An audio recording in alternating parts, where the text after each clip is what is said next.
சிவகங்கை மாவட்டம் மடப்புறம் பத்திரகாளியம்மன் கோவிலுக்கு வந்திருந்த நிக்கிதா என்ற பெண்மணி காரிலிருந்து 10 பவுன் நகை காணவில்லை என்று திருபுவனம் காவல் நிலையத்திலே புகார் கொடுத்திருக்கின்றார்கள்.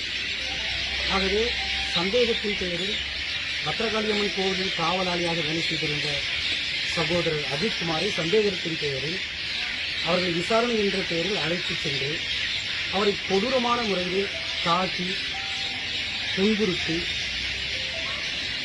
அவர்களை சித்திரவதை செய்து அடித்து கொலை செய்திருக்கிறார்கள். காவல்துறையே இதை செய்திருக்கிறது. ஆக இந்த மக்கள் எல்லாம் காவல்துறையை தான் நம்பியிருக்கிறார்கள். ஆனால் காவல்துறையே இந்த சம்பவத்தை செய்திருக்கிறது என்று நினைக்கின்ற பொழுது உண்மையிலேயே மிகுந்த வேதனையாக இருக்கிறது. ஆக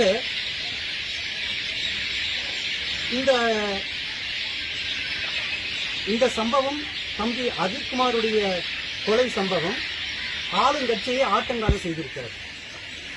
இன்றைக்கு தமிழகத்திலே சமூக நீதி ஆட்சி என்று சொல்லுகிறார்கள், திராவிட மாடல் ஆட்சி என்று சொல்லிக்கொண்டு தமிழகத்திலே அராஜக ஆட்சி செய்து கொண்டிருக்கிறார்கள். இந்த அராஜக ஆட்சியில் காவல்துறையின் அராஜகம் உச்சக்கட்டத்தில் இருக்கின்றது.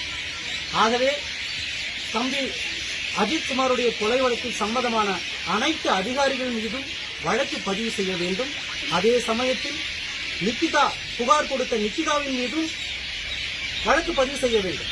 என்று சொன்னால் இன்றைக்கு புதிய சட்டம் BNS 248 என்ன சொல்கிறது என்று சொன்னால், தவறான ஒருவர் பொய்யான புகார் கொடுத்து அதனால் அவர்கள் பாதிக்கப்பட்டிருந்தால் புகார் கொடுத்தவர்கள் மீது குறைந்தது 2 வருடத்திலிருந்து 7 வருடம் தண்டனை அவர்களுக்கு பெற்றுத்தரலாம் என்று இந்த சட்டம் சொல்லுகிறது. ஆகவே நிக்கிதாவிற்கு 7 வருடம் சிறை தண்டனை கிடைக்க வேண்டும்.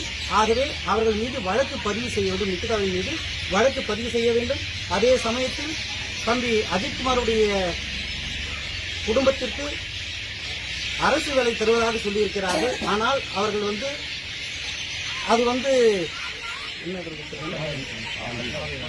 ஆவின்ல ஒப்பந்ததாரர் அடிப்படையில் அது கொடுத்திருக்கிறார்கள். அதை விட்டுவிட்டு இந்த அரசு மின்சாரத்துறையிலோ அல்லது வேறு துறையிலோ அவர்களுக்கு அவருடைய படிப்புக்கு ஏற்றார்களுக்கு நல்ல வேலை தர வேண்டும்.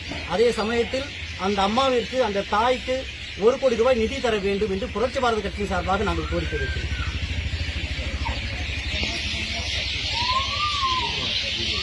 அதேபோன்று இந்த சம்பவத்தை வீடியோ எடுத்த சகோதரர் சத்தீஸ்வரனுக்கு இந்த அரசு பாதுகாப்பு தர வேண்டும். அவர்களுக்கு மட்டுமல்ல, எல்லோருக்குமே பாதுகாப்பு தர வேண்டும்.